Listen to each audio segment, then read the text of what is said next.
Welcome to Pod Crawlers. I'm Eric. And I'm Kelly. And what episode is this? This is the Nantastic 19th episode. Nantastic.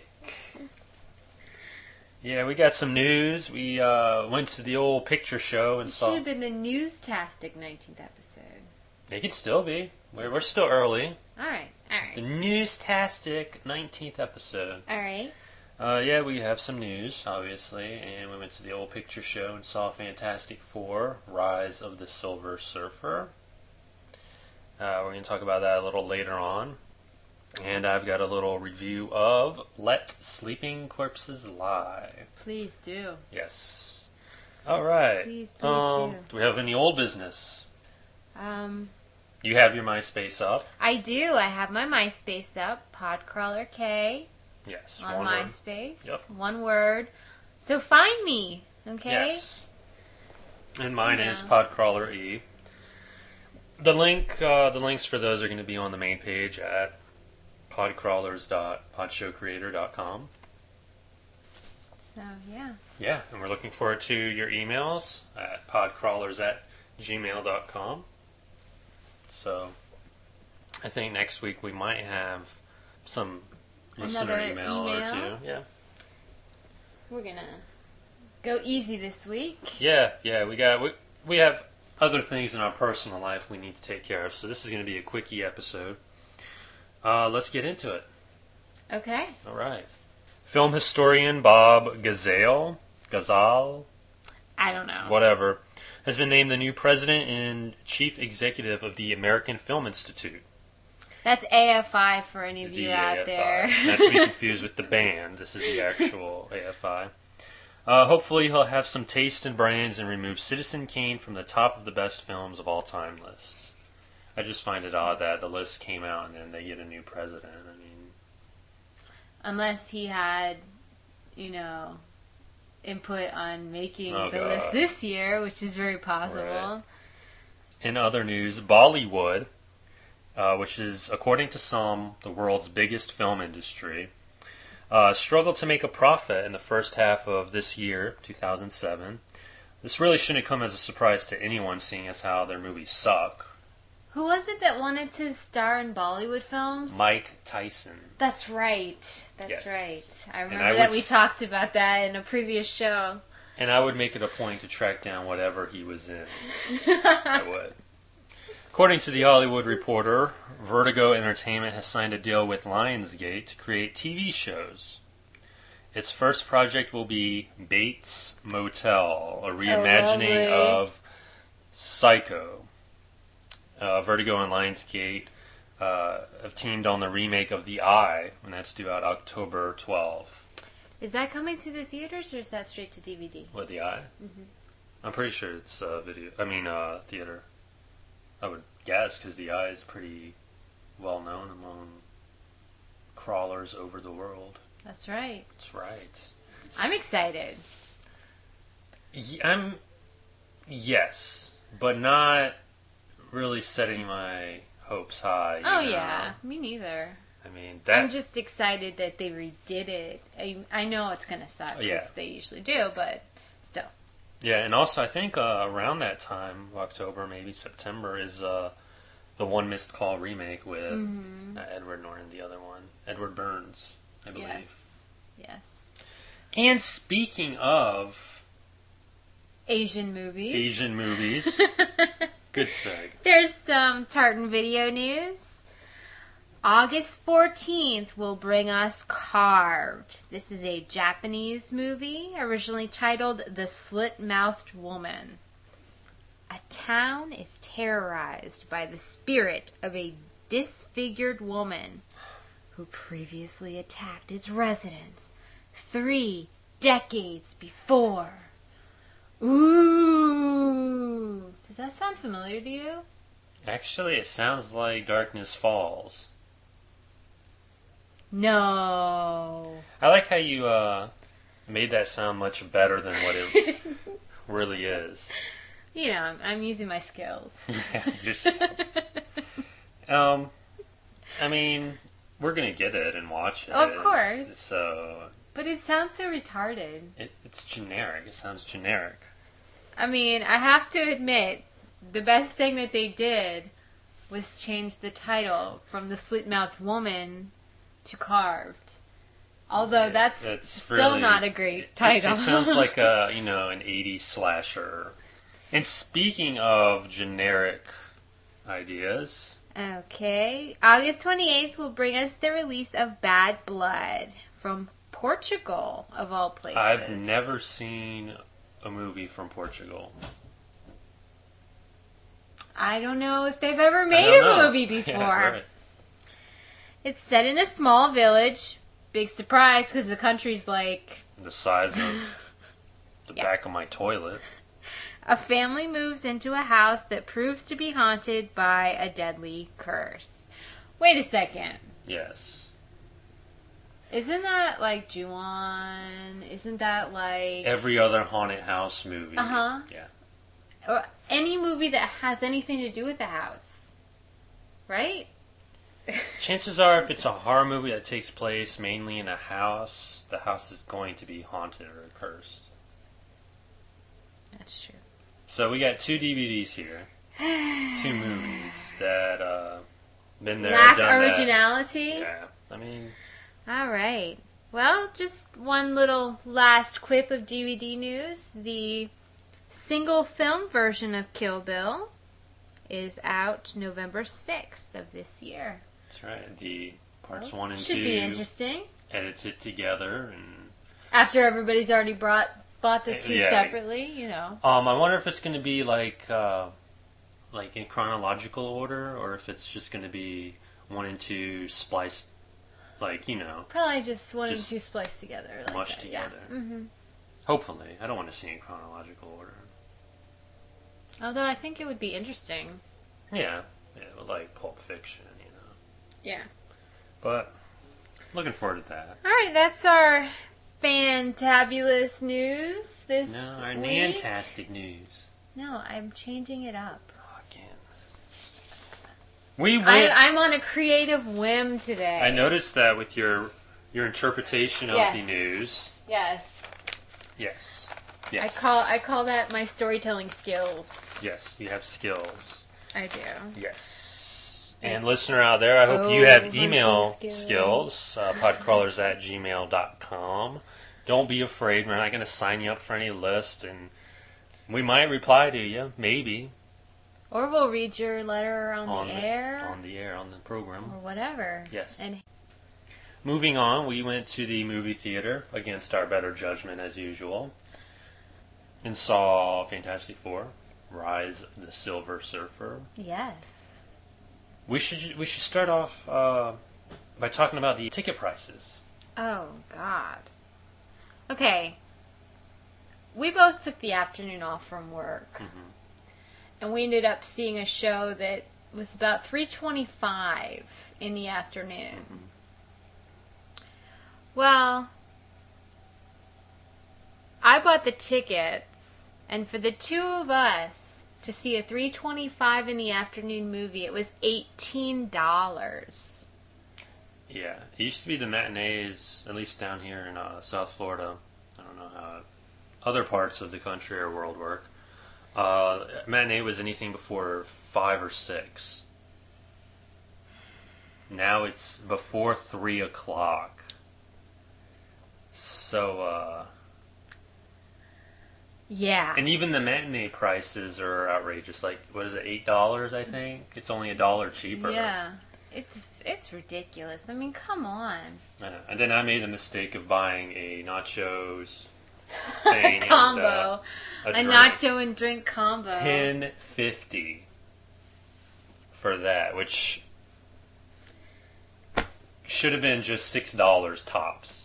I'm telling you, it's just not worth it anymore. It is not worth it. Unless there's a discount theater and you don't mind waiting a few months until it's, out of the big time theaters. Right. It's not worth spending $28.50 to go to the movie. Well, even if you go solo, I mean, still, that's a lot of money. Yeah. To see a movie which in 3 months is going to be on DVD, which you can rent for $4 or buy for $10. I don't know how families do it. Can you imagine taking your kids to the movies? Like, having 3 kids, for example. They all want popcorn, you know that. Mm-hmm. They all want sodas, you know that. Easy $50 trip. Maybe candy. Right. And not to mention getting in the movie themselves. I know children have lesser prices, but they can't be that much. The theater we went to, I think $6 for kids 3 to 11. Oh my god! I remember when it was like $2. I know. It's pretty sad. And now that we're cheap people, it's just Yeah. the movies nowadays, especially Fantastic Four. While it was good, it wasn't worth paying $18.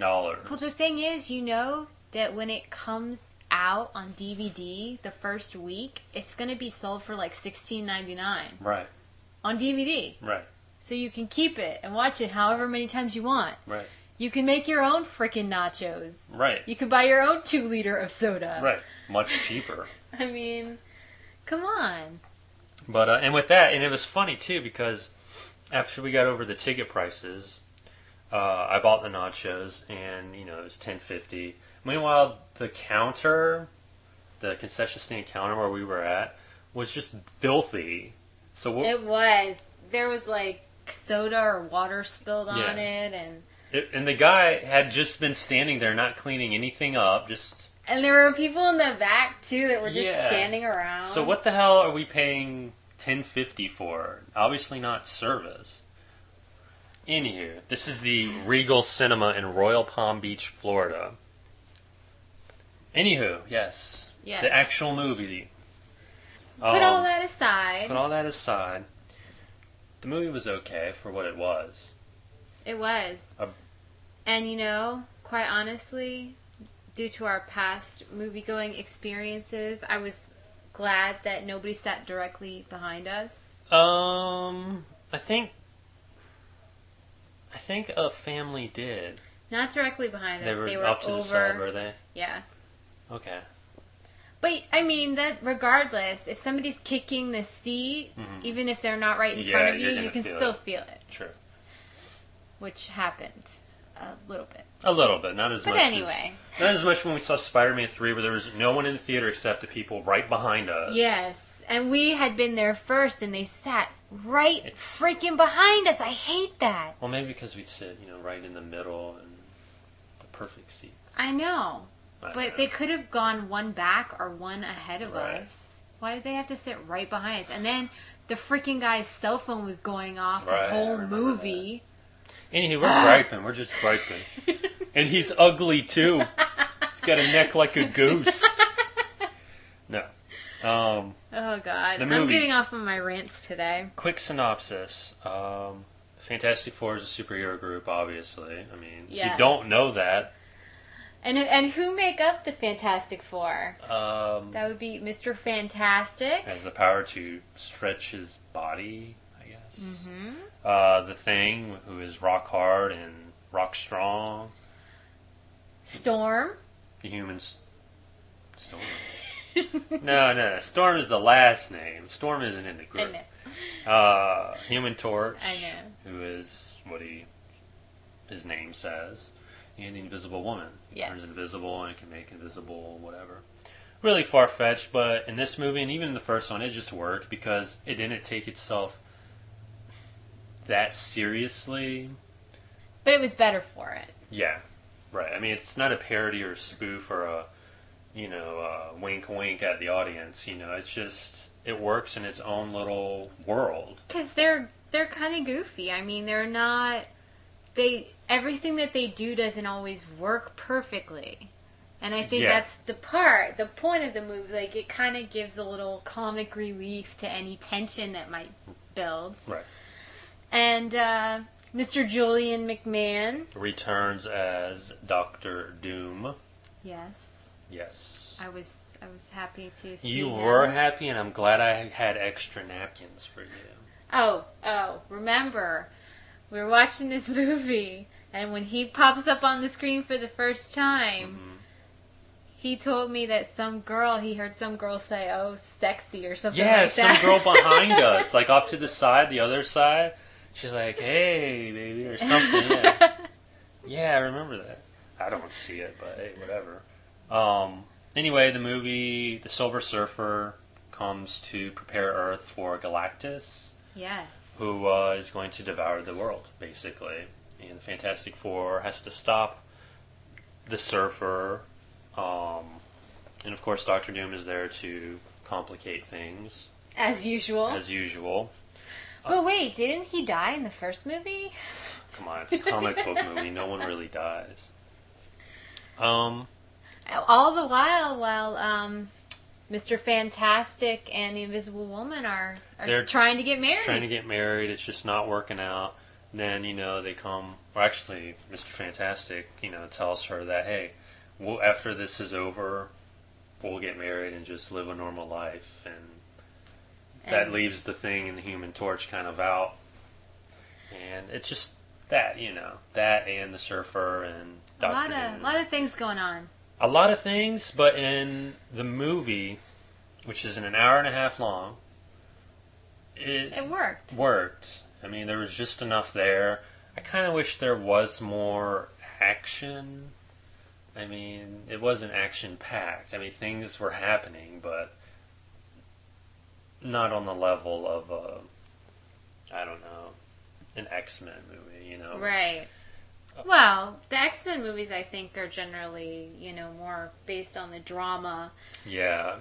and the action, whereas this, like I said, It's- there's a little comic relief. It's kind of like, hey, It's lighthearted. we were just brought into these powers one day, Mhm. and we're still learning, what can be done, how we can push ourselves, what can happen. And how we can fund our exploits. Exactly. I think this movie, just explores that. Like, how do these people get paid and how can they afford whatever? And I think it is just, there were very humorous moments dealing with that. Like, for instance, not to spoil anything, but the Human Torch has he shows off his new costume, which is just like a NASCAR outfit, with the patches from the different, Endorsements. right. That was funny. I don't know. It was just a good movie. It was, if you just take it for what it was and don't expect much, it worked. Yeah, don't bring your brain to the movie. Yeah, there are plot holes, but it's a comic book movie, for Yeah. Christ's sakes, And I think it's doing well for a comic book movie because it is. Yeah. I mean, comics aren't all, serious. Brooding heroes. Yeah, exactly. Yeah, It's entertainment purposes. right. I mean, not that the end of the world is a lighthearted matter, but But yeah, that things are gonna fix themselves some way. right. They always do. Right. Just like nobody ever dies in the comics. The world never ends. Right. Even if they think it's going to. Something always, happens or changes A change or of something. heart, yes. Well, anyone who's familiar with the Fantastic Four and the Silver Surfer will definitely know what's going to happen in the movie. So, no surprises there. One, I guess, bad thing about the movie is the voice of the Silver Surfer, Lawrence Okay. Fishburne. Not that he's bad, but it's just knowing that he is the voice. I wish they had gone with an unknown. Yeah, like James Earl Jones. Anywho, there were previews, I think. There were many previews. There were, but I can't remember a single one of them. Honestly. Was there a Harry Potter preview? No, I don't think there was one. No. The Golden Compass, Yes, the Golden Compass. which was a looks preview. like The Lion, Witch, and the Wardrobe Part 2. Kind of. A movie that I know you're looking forward to. Daddy Day Camp. Oh, God. with Cuba Gooding Jr. taking over the Eddie Murphy role. And this is directed by Mr. Fred Savage. Fred Savage of Yes. Wonder Years, Yes. who I do happen to love, but Yes. not going to see that movie. There were a lot of previews, but those are the only ones I can remember. Well, that's more than me, because until you mentioned him, I had forgotten. There was that talking dog movie, Underdog. Oh, yeah! Yeah. That actually looked kind of funny, Yeah. because Underdog is a cutie, Yeah, cutie. It's live action. which I'm not so sure about. Yeah. I really can't think of any other one. Well. Not memorable. Trailers were memorable, but Yeah, the movie, obviously. Born Ultimatum? yes, Born Ultimatum. And I'm just surprised there was no Harry Potter preview or Transformers preview, considering they're coming out. And there was even a Die Hard preview. Yeah, So, I don't know. Trailers weren't really not impressive. impressive. The movie, though, not impressive, but very good. It's one that I'm going to add to my collection when it comes out on DVD. Sounds good. Sounds fantastic. Fantastic. Now, I'm talking about a horror movie that I saw that you did not. Oh, darn. Well, No. Oh, darn. the movie's not that bad. Let Sleeping Corpses Lie. I think that's a great title for a movie. It's just out there and just out there, I guess. This is I believe, a multi-country movie. Okay. Like, I think it's directed by a guy who's Spanish, but it's like Italian, and it's supposed to be set in England, and it's got an American actor or two in it. Wow. Yes. It's an all-star It's an all country cast or something. something. Oh, Lord. This is what it's about. George is headed out to the country for a weekend away from the bustle and pollution of the city. How do we know this? Not only does he rant against technology, we see many, many scenes during the opening credits of him driving out of the city, and along the way he passes smokestacks billowing smoke, people walking outside with bandanas around their mouths, more smoke. That's like the first 5 minutes is just of this, and we get it, and especially during the movie where he rants against technology. It's like, okay, you don't have to beat us over the head with it. Anywho, he's headed out to the country where he stops at a gas station to gas up his bike, where he gets, I guess, rear-ended or hit by another car that's already parked there. And the car is owned and driven by this woman named Edna, who's a fruitcake. And before I go any further, there's one thing that I just don't understand, is that if George hates technology and technology's impact on the environment, why does he drive a noisy motorcycle through the countryside? What are you talking about? They're fuel efficient. Anywho, after the accident, it was not even an accident. I mean, it's like it damages his bike and he can't drive it. So how fast was she going when she just backed bumps into him? Yeah, it's lame, which is par for the movie, I guess. But he demands a ride to his destination from Edna, but she persuades him to drop her off at her destination first. Thus begins their descent into a zombie nightmare. Ooh! An experimental agricultural sound wave bug killer, doohickey, is causing homicidal anger in babies, and it causes the dead to return in life. To life. Oh in my life. god. And let me tell you something. They mentioned the baby thing, and it was almost funny, but it almost made me wish they had gone that route. Like the sound waves were making these babies aggressive, and that they were biting the nurses, and just, yeah, the wasted potential there. Oh Lord. But hokiness aside, this was a decent horror suspense flick. But notice I didn't say decent zombie flick. The zombies seemed like a side thought. They're present in the movie, but it seemed the focus of the movie seems split among the zombies, the social messages, the angle with Edna's sister. Yeah, there's a lot in it, and everything clicks, but you kind of wish they had gone just one way with it, you know? Make it a zombie movie, or, you know, make it a social movie. Just, it didn't need all of these ingredients in it. It's an okay movie, but nothing really stands out enough to cause me to recommend finding it. Which, I mean, it's available. It's not going to be hard to find.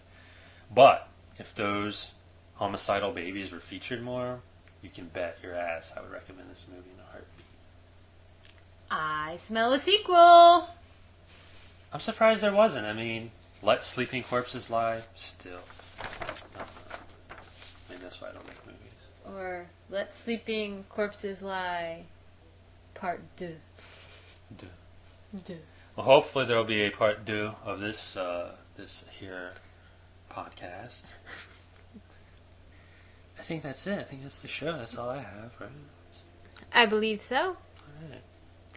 Remember, you can reach us on MySpace, Podcrawler E and Podcrawler K. You can reach us at Gmail, podcrawlers@gmail.com. And hopefully next week we're going to have some more viewer mail. Yes, send them in. Yes. Listener mail. Oh, yeah. Yeah, no. I'm so used to saying, or thinking viewer mail, I guess. Yes. Maybe we'll Listener mail. Maybe we'll do a video podcast. Maybe not. Maybe not. Maybe not. Good. I'm Eric. All right. And I'm Kelly. And this has been Podcrawlers.